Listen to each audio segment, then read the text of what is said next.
ও দয়ার মালিক, কুদরতের নজর দিয়ে দেখেন।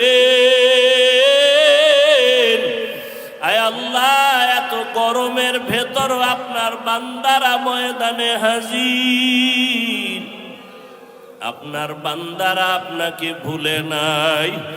বাড়িওয়ালাদের গেট আটকায় ফেলছে, দরজা তালা লাগায় দিছে।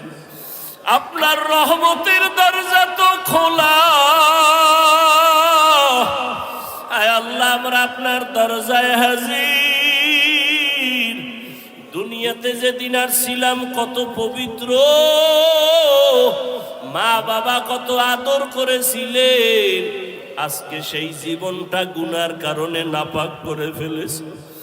আমার গুনার খবর আমার মা বাবা ভাই বোন আপনজনেরা কেউ জানে না।